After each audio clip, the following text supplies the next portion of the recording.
And he killed himself! Bravo, sir! Bet you're gonna learn from that one, aren't you? How's it going, everybody? And welcome back to CyberDemon Gaming, and once again, we are playing MTG Arena, because I am a nerd, and I love this game. I really do. So, let's get into this real quick. I have a brand new deck for you guys. A little bit different than the last one. Last one was kind of control-y, right?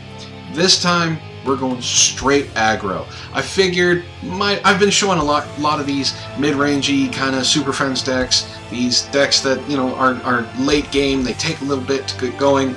Today, I thought I'd show you a deck that just puts out as fast as possible, almost like a Virgin on Prom Night. It's best of 3 deck, you can play it in best of 1, we'll try and highlight both of those, but let's get into this. I know I talk about mono red a lot and how bad it is and how much I hate it, so I'm not doing mono red. If you can see below me, there's some green in there. That's right, we're playing Gruul. We're playing Gruul aggro. Now, it is an aggro deck, which means a lot of small beasties that do a lot of things really quickly, and we finish it off with an Embercleave. So that's usually the strategy. There's not much else to it. There's no real big fancy spells. But this is best of 3, so we'll jump into the sideboard afterwards. So right off the bat, we run 4 Fervent Champions. They cost 1 red. These things are annoying. I know you guys have seen me play against them. I know you guys have seen them on this channel. First strike and haste. So they're 1/1 first strike with haste. Whenever Fervent Champion attacks, another target attacking knight you control gets +1/+0 until end of turn.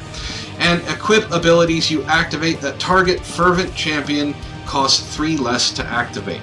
Now, you never see that, right? You never see that because the only thing that they ever get equipped with is Embercleave, which automatically means that it's getting a reduced price as it is.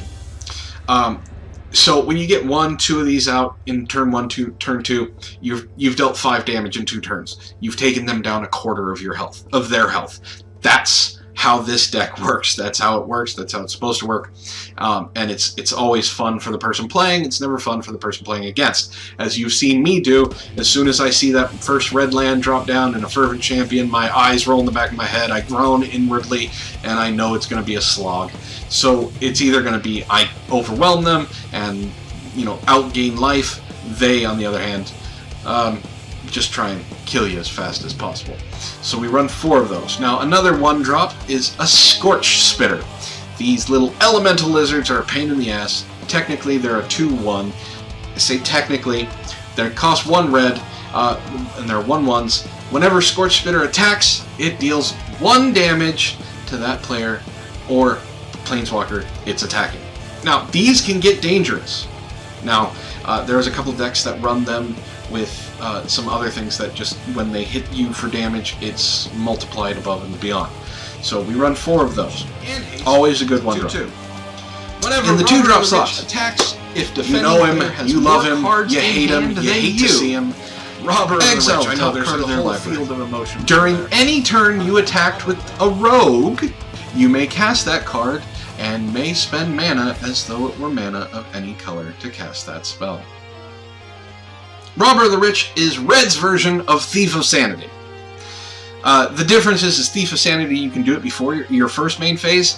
Robber of the Rich has to attack, or a rogue has to attack, and since he's the only rogue that we run, he has to attack. And we run 4 of him. He costs 1 red, 1 colorless. In the other 2-drop slot, we have the Zhur-Taa Goblin. He is a 2/2, 1 green, 1 red, with Riot. Now, Riot allows him to become a 3/3 with a +1/+1 counter, or you can give him haste. So he can stay a 2/2 if you really need to hammer in that damage, or he can hold back as a blocker. Say you're going up against another red deck, you need a blocker. Well, there you go. In the 3-drop slot, we run 4 Bonecrusher Giants. They cost 3, 1 red, 2 colorless, but this is an adventure. So you have a secondary ability, which is Stomp. It's 1 red, 1 colorless. Damage can't be prevented this turn. Stomp deals 2 damage to any target. And then, of course, when you cast him for 3, whenever Bonecrusher Giant becomes the target of a spell, Bonecrusher Giant deals 2 damage to that spell's controller. So any direct spells targeting him, well, he gets to deal 2 damage back to that person. Another person you love to hate to see, which is Anax, Hardened in the Forge. He costs 3, he's 2 red, 1 colorless. He is a legendary enchantment creature. He's a 0/3. I know, why do you want a 0/3? Well, actually, if you put him down by himself, he's a 2/3. That's because Anax power is equal to your devotion to red. Whenever Anax or another non-token creature you control dies, create a 1/1 red satyr creature token with this creature can't block. So that's a downside to the token, but he's great against board wipes, especially if you have a couple of creatures out and all they have is, I don't know, say a Shatter the Sky and you have like 5 creatures out. Well, more than likely Anax is going to drop a bunch of satyrs and you're going to win anyway. And if the creature had power 4 or greater, create 2 tokens instead. So there's a couple of creatures in here that can get up 4 or greater. One of them, of course, is Anax himself because of his devotion. The next one, of course, is Lovestruck Beast. He is a 5/5 for 3. That sounds great, but he has a catch to him, so we'll get to that in a second. He costs 1 green, 2 colorless. He is also an adventure. So his ability is a sorcery. 1 green, you create a 1/1 white human creature token.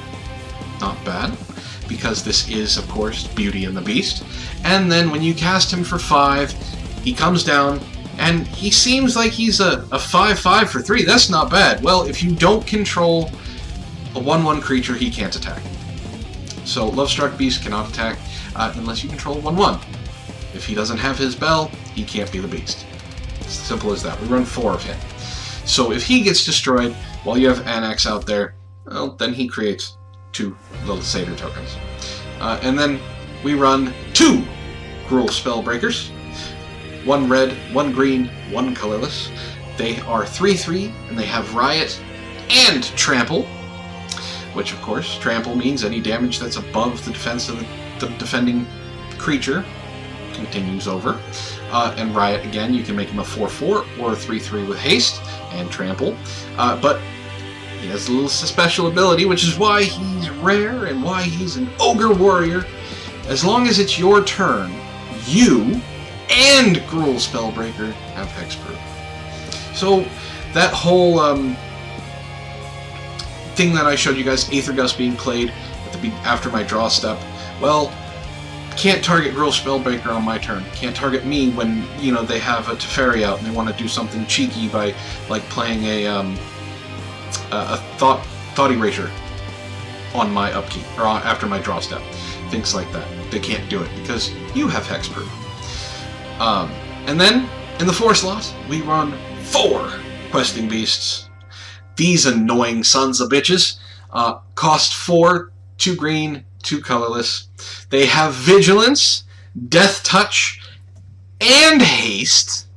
Because Vigilance and Death Touch isn't enough, might as well get the Beast in there as fast as fucking possible. Here's the bonus, and why he's as just annoying as he is for other players. Questing Beast can't be blocked by creatures with power 2 or less, so he's a great inclusion against control decks who like to run Birth of Melodus, which gives you a 0/4 wall. Can't block Questing Beast.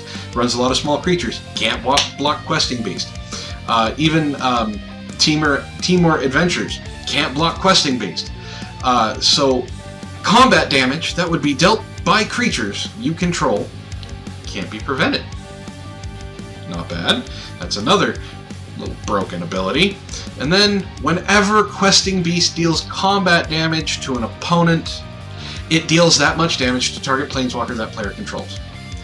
So, that blocker that you were saving you were saving up for Teferi, I drop Questing Beast, Teferi dies anyway. You know, I throw Trample on him, the damage still goes through. Your planeswalker that you were able to block, you know, some of the damage with gets dealt damage. Questing Beast is a pain in the ass for control decks to deal with, unless they can counter him right away, Aether Gust him away, or flat out destroy him. If he stays out longer than 1 turn, he tends to be a pain. And on top of that, he has Vigilance and Death Touch, so he's a damn good blocker. Now, the coup d'etat of this deck, of course, is Embercleave.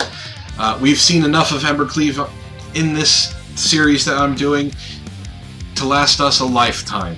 It costs 6. That seems like a lot for a red deck, right? 2 red, 4 colorless. Why would you even put this in a deck that's an aggro deck? Well, it has flash. Okay, no big deal. No, you don't understand. There's more. This spell costs 1 colorless less for each attacking creature you control. So at best, it just becomes a 2/2 that you cast at flash. Well, it's still an equipment, it just sits on the field. But wait! There's more. When Embercleave enters the battlefield, attach it to target creature you control. So you're already attacking, Embercleave comes out, you get to choose and pick what creature you want to attach it to, what you want to kill. Or if there's no creatures out, you attach it to whatever and hope that it goes through. Equipped creature, yeah, that would be good by itself if it like gave 1/1 and that was it, right? No, this goes above and beyond. Equipped creature gets 1/1 and has double strike and trample. So, not only does it get to attack twice, but that damage, if it's not blocked, goes through regardless. Oh, and if you want to do something just absolutely evil to your opponent, and you get the chance, attach it to a questing beast.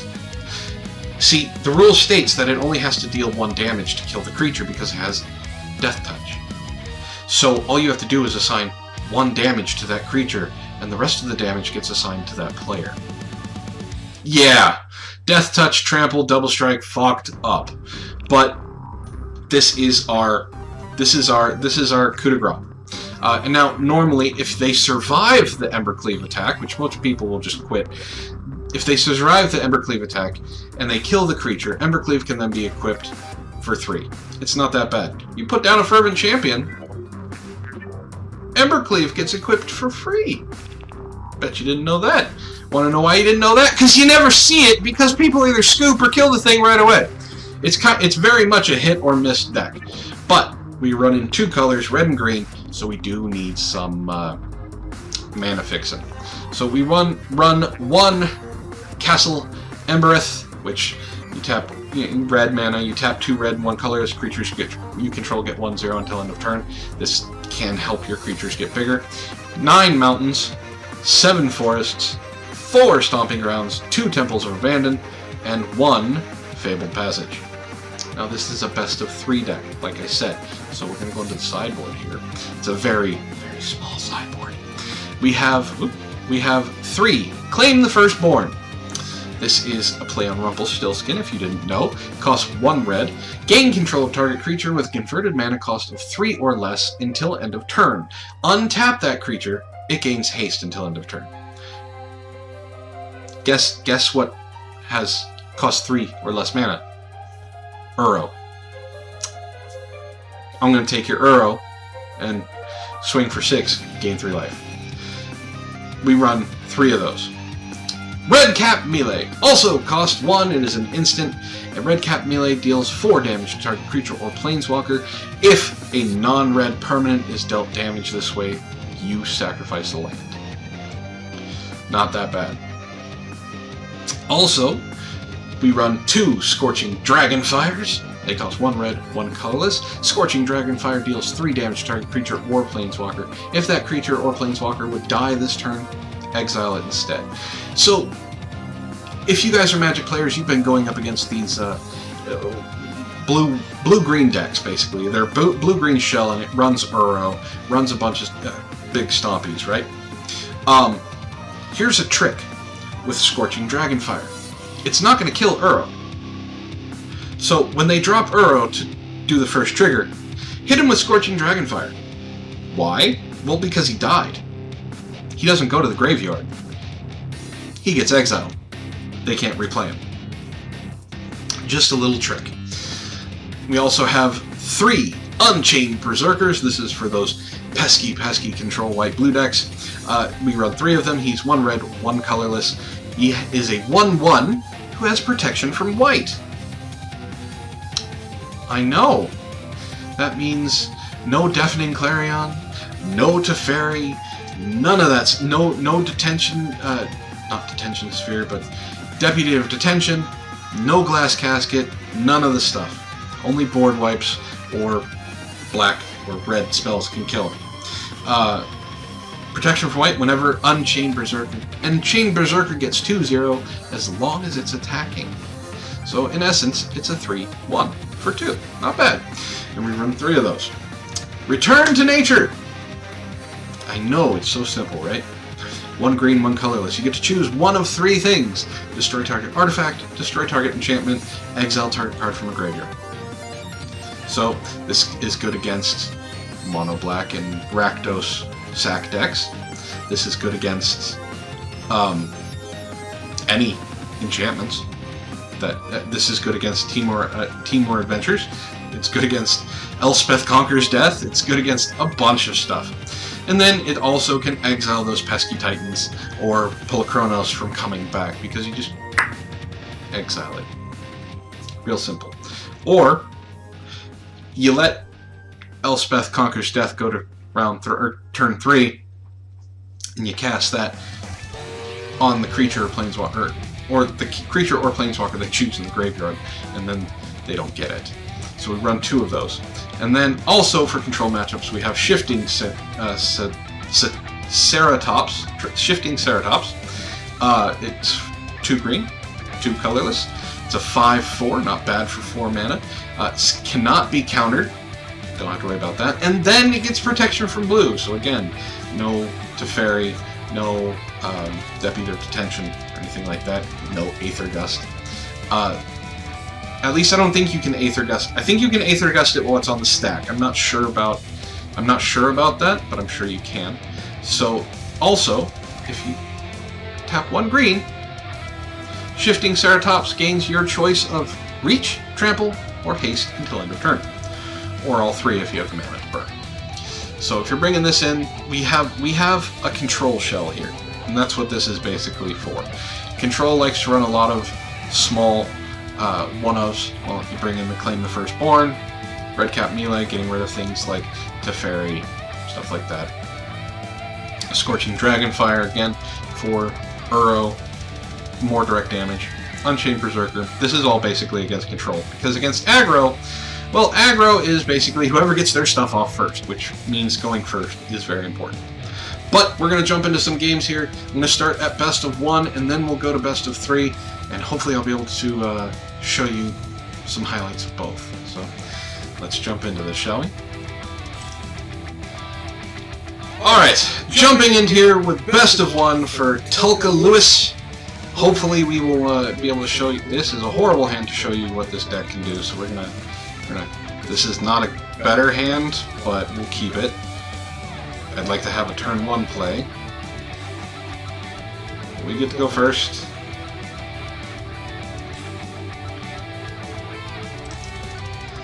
Get rid of that green.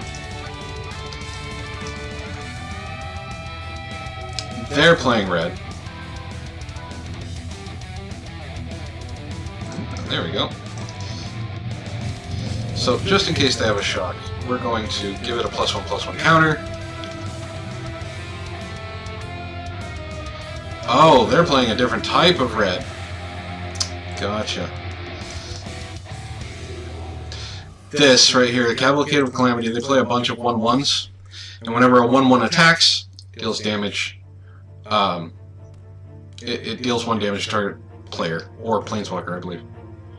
Yeah, whenever a creature you control with power 1 or less attacks, Cavalcade of Calamity deals 1 damage to that player or planeswalker that creature is attacking.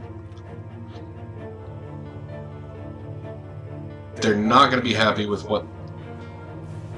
Oh, so they're just going to hit me in the face. Light up the stage. Did you get another land?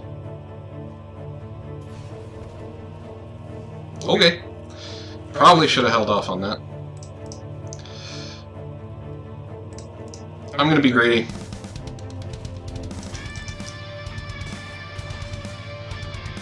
Because next turn they're dead.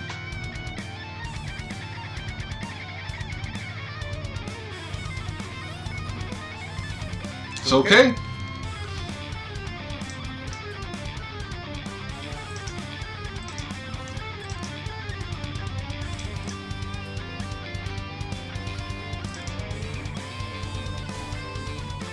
Good game. It's that simple. Like I said, I was being a little greedy putting down the I should have just done the Embercleave right away, but I was being a tad greedy.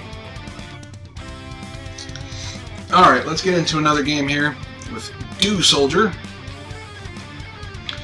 Still best of one. We got 2 Robber of the Riches, Anax, Lovestruck Beast.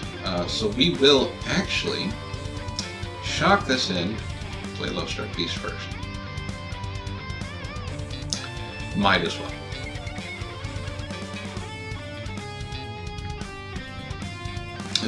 As we wait for Do Soldier.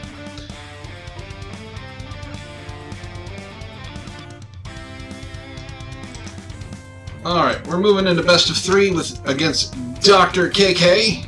Or Dark KK. Dark K, I guess. We go first. Not great. Better. Much better. I'm gonna get rid of the Zhur-Taa Goblin. Yeah. I'm gonna get rid of the Zhur-Taa Goblin.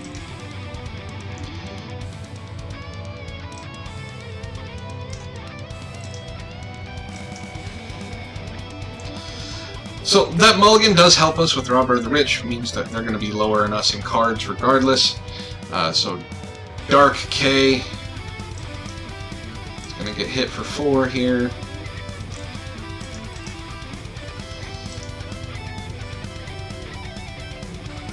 Got rid of some of their lands.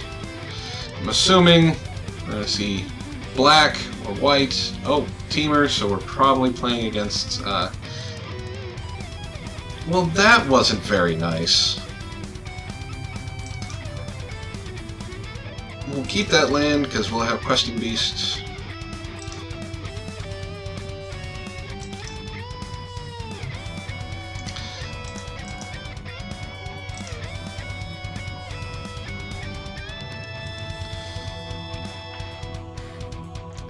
I think this is Teamer Adventures.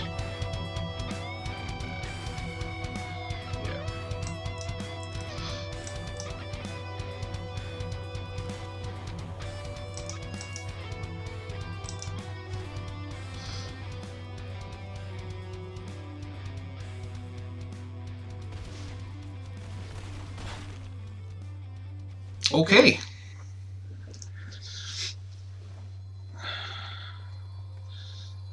Wilderness Reclamation?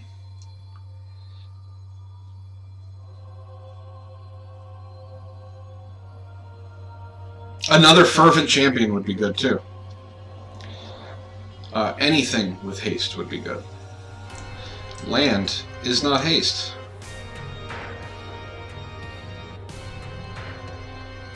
So I'm gonna hold off on the attacks because he'd just block. He has to.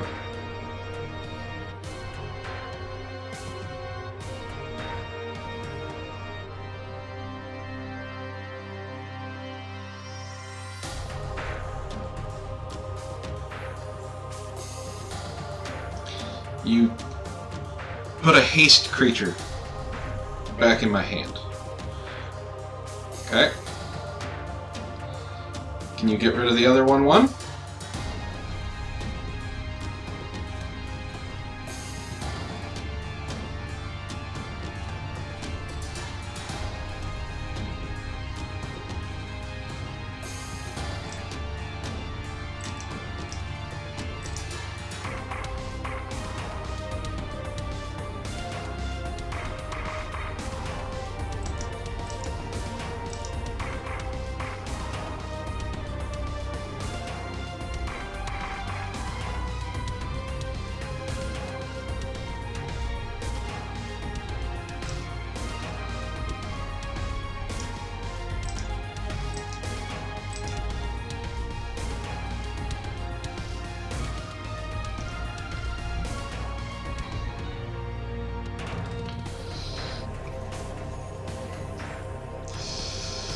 Okay.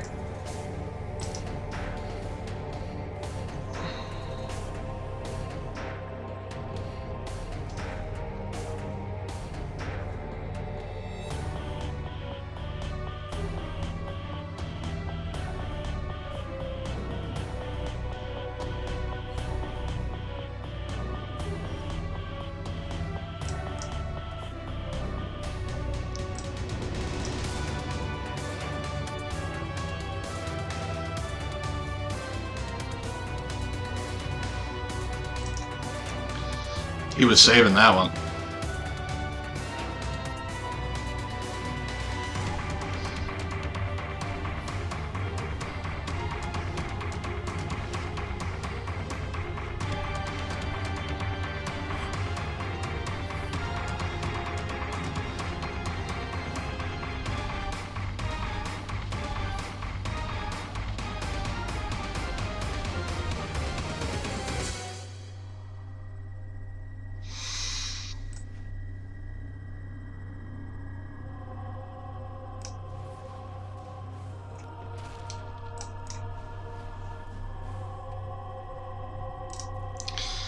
Alright.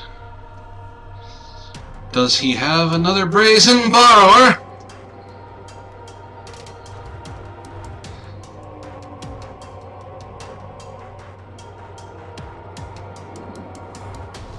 Fae of Wishes.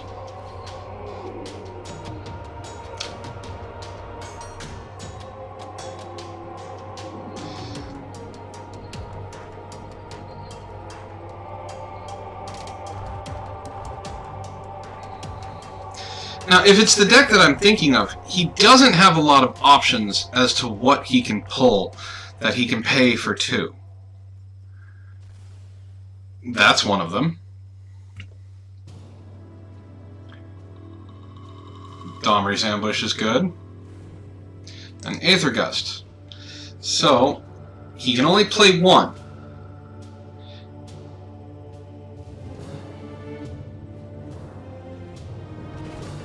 And he killed himself! Bravo, sir! Bet you're gonna learn from that one, aren't you? Alright, let's go on to game 2. Now, this is... So we're gonna bring in the Return to Natures. Yeah, that one's gonna sting for a while. And then... We're gonna bring in 2 of those. So we'll get rid of 1 Questing Beast. And... Zhur-Taa Goblin.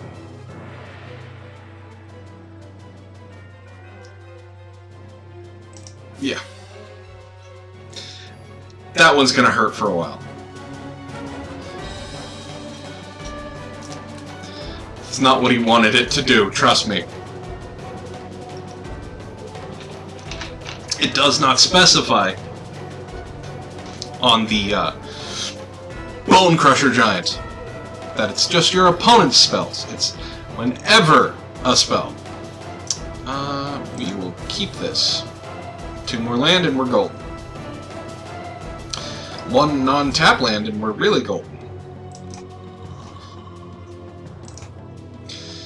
Alright.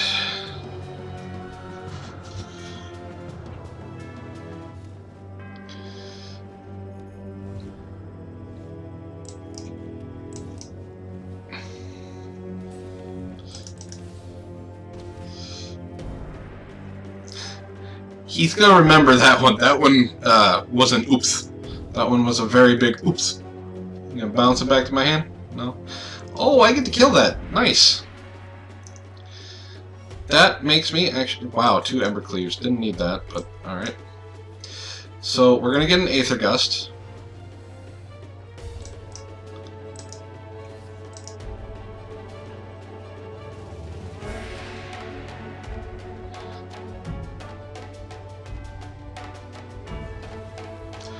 Let it happen, because he wants to bounce both of them. Nice. Here it comes. Brazen Borrower.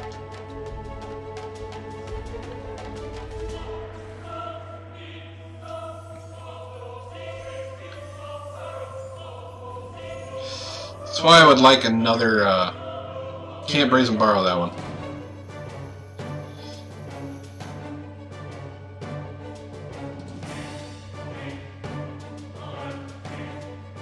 Another land. So what we're gonna do is we're gonna go Lovestruck Beast, Scorch Spitter, Robber of the Rich. Can't cast the Shifting Ceratops because I don't have another green land, but that's fine. Uh-oh. There goes Robber of the Rich and the Scorch Spitter. It's almost as if I can predict what they're going to do.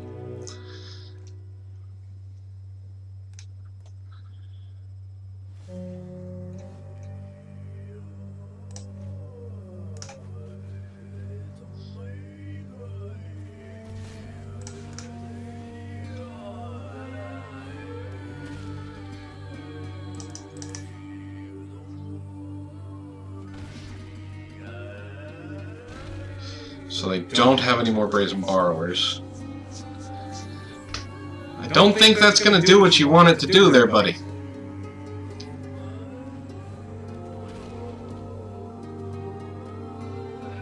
Definitely not. Oh, you're gonna... Okay. You attack for 3.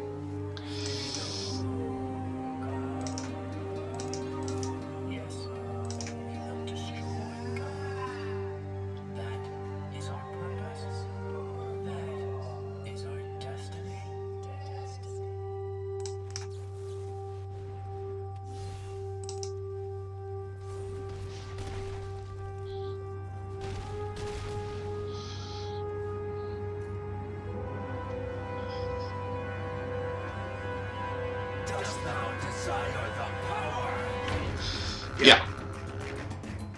Teamer Adventures really plays off of that Lucky Clover.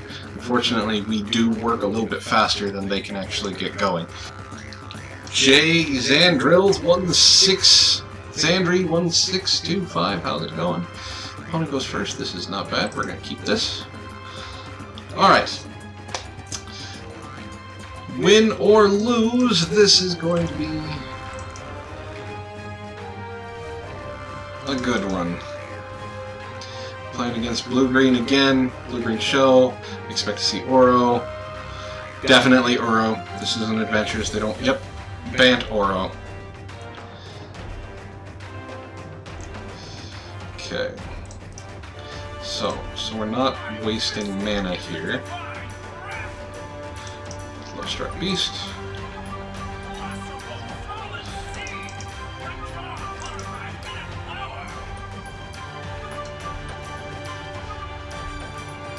I expect an Oro to come down. They're going to have 5 mana.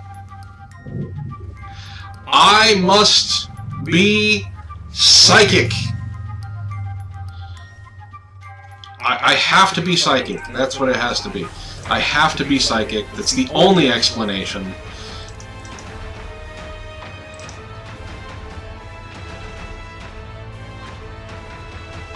They're going to drop a Nissa next turn. Oh, they're not. Teferi, maybe?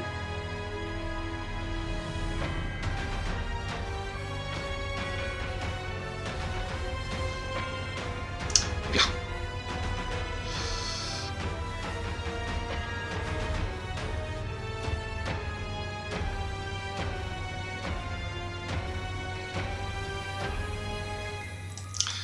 Ooh.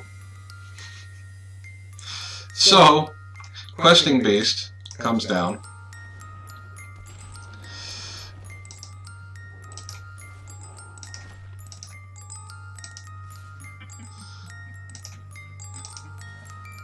Sure, we'll just go ahead and do all of them. Teferi dies.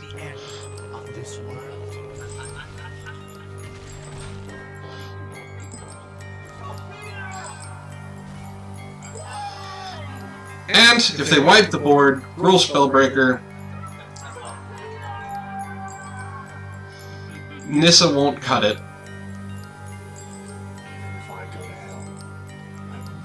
do believe we have a scoop incoming. And if the world does not come to an end, I will destroy it with my own. Or play the Questing Beast. So, we're going to play one Hasty. Yeah. Okay. So, we're playing that Bant Uro ramp deck. This is kind of a controlling matchup. So we have white, so we need to add those, and we have blue, so Shifting Ceratops are good. We also have, I don't know if Redcap Melee would be good, but we're gonna get rid of one Questing Beast.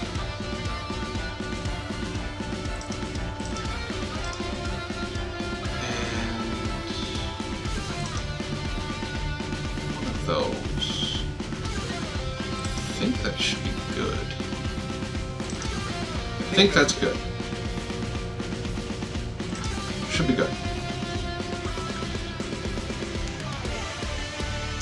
Alright, Jay Xandri, let's see what you got. Show me what you got. Oh, I have fun stuff. So we're gonna keep. We're going to be taking some damage to do this stuff, but that's fine. Oh, even better. Start off fun. End fun. So I know they sideboarded in Aether Gust. So we're gonna recruit that.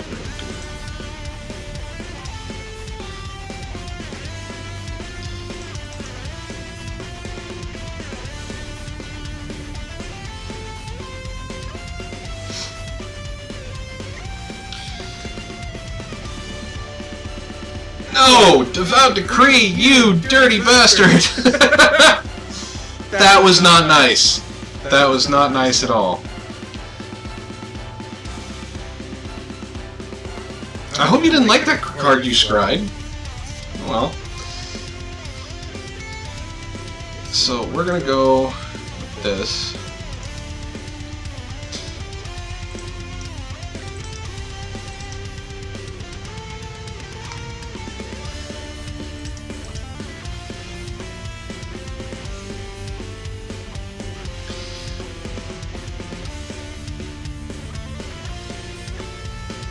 Lovestruck Beast, that's fine. So, we need green. I don't want to take too much damage.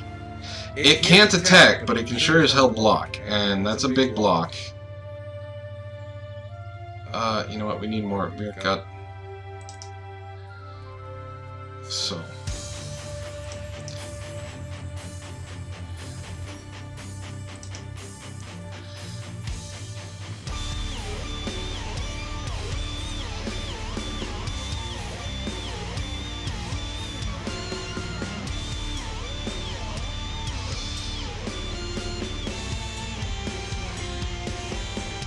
This is not going to be a fun day for him. So, we're going to do this. Give a haste. And we're going to swing.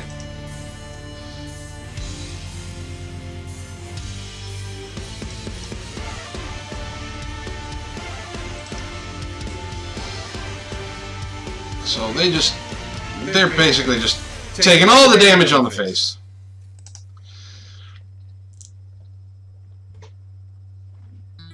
I'm waiting for a Teferi or something. They got a board wipe or do something. There we go.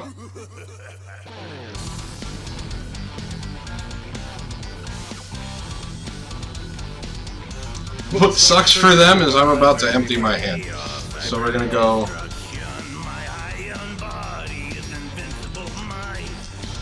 like this.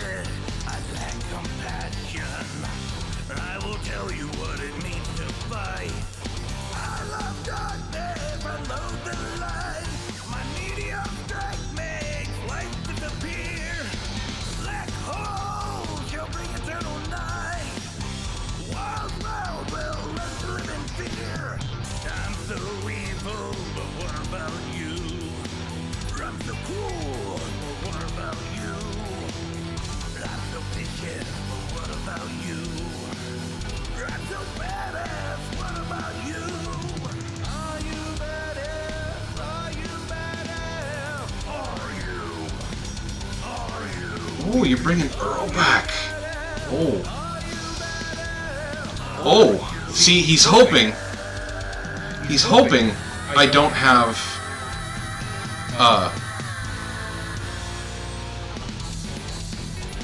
one more mana. One more mana, I can do this.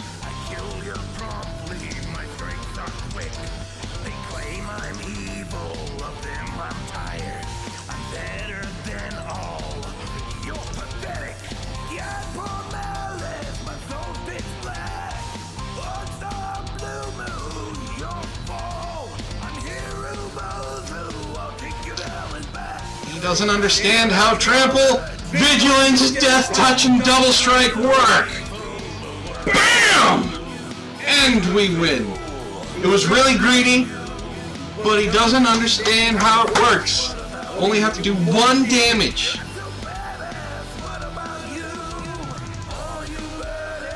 One. Alright, ladies and gentlemen, that is all the time I have for Gruul Aggro. I hope you guys liked it. I will be putting the deck list for this in the description, and if you want to give it a try out on MTG Arena, it is standard meta viable. Most of these decks are. I hope you have fun with it like I did. I wanted to show that I can get out my aggressive side on Magic. I'm not always a controlling dick. But with all that being said, my name is Matt. This has been CyberDemon Gaming, and I hope to see you in the next video.